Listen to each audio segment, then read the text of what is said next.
ఈరోజు మనం కోరింత దగ్గు గురించి మాట్లాడతాము. కోరింత దగ్గుని ఇంగ్లీష్ లో పెర్టిసిస్ అంటారు. ఇంకా కామన్ వాడక భాషలో మూఫింగ్ కాఫ్ అని కూడా అంటారండి. సో మెయిన్ గా కోరింత దగ్గు ఎందుకు దీని గురించి వరీడ్గా ఉన్నాము? వ్యాక్సిన్స్ వచ్చి గత 70-80 ఏళ్ళు అయినా కూడా స్టిల్ ఈ రోజు కూడా కోరింత దగ్గు కేసులు రికార్డు అవుతూనే ఉన్నాయి. అందుకని దీనికి ఇప్పటికీ కూడా చాలా ప్రాముఖ్యత ఉంది. ఇది వ్యాక్సిన్స్ తో 99% ప్రివెంట్ చేయగలిగిన డిసీజ్. దానికి తగ్గట్టుగా అంతే, అంటే ఒక పర్సన్ ఇంకో పర్సన్ కి ఎక్కువ ఇన్ఫెక్టివ్ రూట్ ఉన్న డిసీజ్ కూడా కోరింత దగ్గు. అందుకే ఈ రోజు కూడా మాకు కోరింత దగ్గు గురించి చాలా ప్రాముఖ్యత ఉంది. దీనిలో మెయిన్ గా కోరింత దగ్గులో మెయిన్ గా స్ప్రెడ్ అయ్యేది ఒక మనిషి దగ్గర, ఒక పిల్లవాడు కానీ ఎవరైనా మనిషి కానీ దగ్గినప్పుడు దాని ద్వారా వచ్చే స్ఫోటం అంటాము, లేకపోతే మనం కఫం అంటాము, లేకపోతే మన నుంచి వచ్చే డ్రాప్లెట్స్. మెయిన్ గా కోరింత దగ్గు స్ప్రెడ్ అయిన డ్రాప్లెట్స్ ద్వారా, జస్ట్ లైక్ మనం కోవిడ్ లో కనుక ఎలా సెక్రేషన్స్ ద్వారా ట్రాన్స్మిట్ అవ్వబడుతుందో అదే రూట్ ని ఈ కోరింత దగ్గు తీసుకుంటుంది. మెయిన్ గా అది పెద్ద ప్రాబ్లము చిన్నపిల్లలు ఒకళ్ళ నుంచి ఒకళ్ళకి స్ప్రెడ్ అయ్యే అవకాశం చాలా ఎక్కువగా ఉంటుందండి కోరింత. ఒక రకంగా చెప్పాలంటేనండి, ఇప్పుడు గవర్నమెంట్ వ్యాక్సినేషన్ ప్రోగ్రామ్ స్టార్ట్ చేసిన తర్వాత పిల్లల్లో కోరింత దగ్గు వచ్చే అవకాశాలు చాలా చాలా తక్కువ.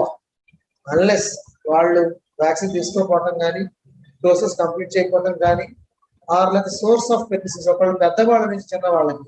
ఎందుకనగా పెద్దవాళ్ళలో వ్యాక్సిన్ ఎక్కువ తీసుకోమంటారు, వాళ్ళ రోగ నిరోధక వ్యవస్థ తగ్గిపోయి ఉంటుంది, వాళ్ళ నుంచి కూడా పెర్టిసిస్ వచ్చే అవకాశాలు ఉంటాయి. బిడ్డ రోగ నిరోధక వ్యవస్థ సరిగ్గా లేదనుకోండి, అంటే ఫర్ ఎగ్జాంపుల్ వాడికి కిడ్నీ జబ్బులు, హార్ట్ ఎలిమెంట్స్, లేకపోతే క్యాన్సర్స్ సఫర్ అయ్యే పిల్లల దగ్గర నుంచి వచ్చే అవకాశాలు ఎక్కువగా ఉంటాయి. యాజ్ సచ్ ఆరోగ్యంగా ఉండి వ్యాక్సిన్ వేసుకున్న పిల్లలు కోరింత దగ్గు రావడం చాలా అరుదండి, చాలా రేర్.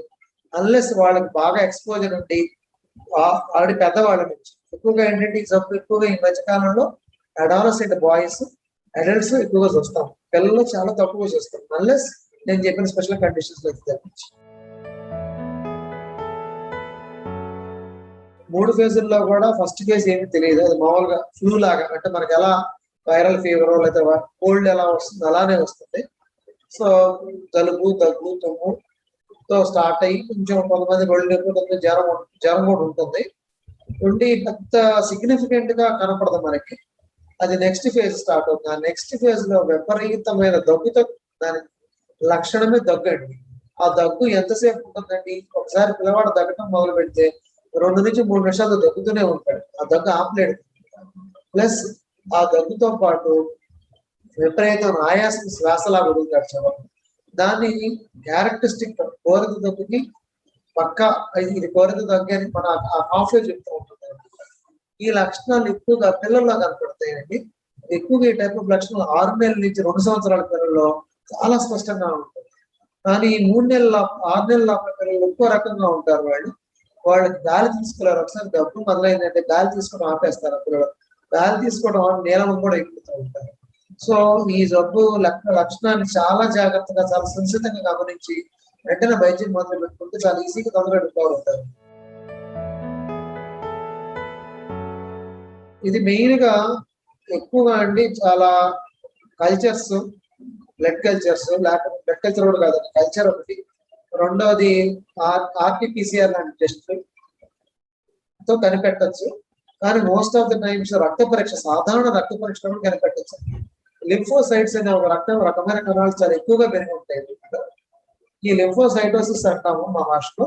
అంటే మనం రక్త పరీక్ష, హీమోగ్రామ్ రక్త పరీక్ష చేసినప్పుడు ఈసారి లింఫోసైట్స్ అనే కణాలు కనుక ఎక్కువగా ఉండి దానికి తగ్గట్టుగా జ్వరము, జలుబు, దగ్గు, నేను ఇందాక ప్రసరికి చెప్పిన దగ్గు కనుక ఇలా విలక్షణంగా ఉంటే అది మోస్ట్ ఆఫ్ ద టైం కోరింత దగ్గు కింద తీసుకుంటాం. దీనికి చికిత్స అండి ఇప్పుడు చాలా మంచి మందులు వచ్చినాయండి. ఇది కనుక వెంటనే గమనించి పలానా లక్షణాలు ఉన్నాయి, ఎందుకు వీడు రెస్పాండ్ అవుతుంది, వెంటనే డాక్టర్స్ దృష్టి తీసుకురాగలిగితే వెంటనే ఒక చిన్న హీమోగ్రామ్ తో ఫస్ట్ కనిపెట్టచ్చు. ఇది ఖచ్చితంగా కోరింత లక్షణాలు అని, ప్లస్ పిల్లవాడి దృష్టి కూడా కనిపెట్టచ్చు. 2, దీనికి వెంటనే యాంటీబయాటిక్ స్టార్ట్ చేస్తామండి. స్టార్ట్ చేసి పెద్ద ఎక్కువ రోజుల కోర్సు కూడా 5 రోజుల కోర్సు ఇస్తే సరిపోతుంది వాళ్ళకి. కానీ దగ్గు మాత్రం గట్టిగా 10 నుంచి 14 రోజులు పడుతుంది ఒకసారి వాళ్ళకి, ఒకసారి 3 వారాలు పడుతుంది అనమాట. కానీ ఇప్పుడు ఈ మధ్యకాలంలో మాకు దొరుకుతున్న మందులు కానీ ఎఫెక్టివ్ మెడికేషన్స్ చాలా బాగా పనిచేస్తున్నాయండి. ఈవెన్ అంత దగ్గుని కూడా అంత తీవ్ర రూపం దాల్చుకున్నా కూడా వైద్యం చేయొచ్చు అక్కడ. సో ఈ వ్యాక్సిన్స్ అనేవి ఖచ్చితంగా ఇప్పుడు ఆల్మోస్ట్ అందరూ తీసుకుంటుంది. యూనివర్సల్ ఇమ్యునైజేషన్ ప్రోగ్రామ్ అంటాం. ఏంటంటే గవర్నమెంట్ ఆఫ్ ఇండియా ఆల్రెడీ అన్ని స్టేట్స్ లో అన్ని స్టేట్ గవర్నమెంట్స్ ఇంప్లిమెంట్ చేస్తున్న వ్యాక్సిన్స్ లో కోరంత తగ్గు కాంపోనెంట్ అంటారు, పెర్టుసిస్ అంటారు ఇంగ్లీష్ లో, డిపిటి అంటాం. సో ఎవరిబడి డిపిటి వ్యాక్సిన్ తీసుకుంటే దానిలో పెర్టుసిస్ అనే కాంపోనెంట్ కోరంత తగ్గు సంబంధించిన వ్యాక్సిన్. సో దీనిలో 2 రకాల వ్యాక్సిన్స్ ఉన్నాయి, సెల్యులార్, ఏసెల్యులార్. సో సెల్యులార్ కాంపోనెంట్ మన గవర్నమెంట్ వాటికి దొరికే వ్యాక్సిన్స్ లో cellular component vaccine 99% effective, preventive కూడా. సో ఇది ఆల్మోస్ట్ అందరి పిల్లలకి 6వ వారం, 10వ వారం, 14వ వారం ఇస్తున్నాము. వాళ్ళ బూస్టర్ డోస్ 15 నెలల్లో, ఇంకొక సెకండ్ బూస్టర్ 5-7 ఇస్తున్నాము. నిరోధించగలము అంటేనండి, ఇప్పుడు ఈ కోవిడ్ ఎపిడమిక్ స్టార్ట్ అయిన తర్వాత మన జనాల్లో ఒక రకం మంచి కొత్త అలవాటు చేసుకున్నాం, మాస్క్ వేసుకోవడం. ఈ మాస్క్ వేసుకోవడం కోవిడ్కే కాదండి, ఈవెన్ ఇతరత్ర జబ్బులకి కోరింత దగ్గు కూడా చాలా ఉపయోగంగా ఉంటుందండి. ఒకవేళ ఒకళ్ళకి కోరింత దగ్గు వచ్చి అది స్ప్రెడ్ అవ్వకుండా ఉండడానికి మాస్క్ చాలా రోల్ ప్లే చేస్తుంది. అదొకటి. రెండోది ఆల్రెడీ టీకాలు వేయించుకోకుండా వయసు ప్రకారంగా 2. మూడోది అడాలసెంట్స్. ఇప్పుడు అప్కమింగ్ ఫ్యూచర్ ఏంటంటే మనకి 12 ఏళ్ల దాకా ఉంటుందండి దాని ఇమ్యూనిటీ. అంటే 17 కూడా ప్రైవేట్ గవర్నమెంట్ లో వేరు కానీ ప్రైవేట్ సెక్టార్ లో పీడీఏపీ అంటాం దాన్ని మేము. పీడీఏపీ వ్యాక్సిన్ వేయటం వలన ఈ కోరింత దగ్గు కూడా 10-12 ఏళ్ళప్పుడు కూడా రక్షణ ఉంటుందండి వ్యాక్సిన్ నుంచి. ఎప్పుడు సమస్య మొదలైందంటే వ్యాక్సిన్ వేయించుకున్న 5 ఏళ్ల తర్వాత వ్యాక్సిన్ యొక్క రక్షణ ఇది తగ్గిపోతూ ఉంటుందండి. అందుకని అడాలసెంట్స్, ఓల్డ్ పీపుల్ లో ఎక్కువగా కోరింత దగ్గు వచ్చే అవకాశాలు ఉంటాయండి.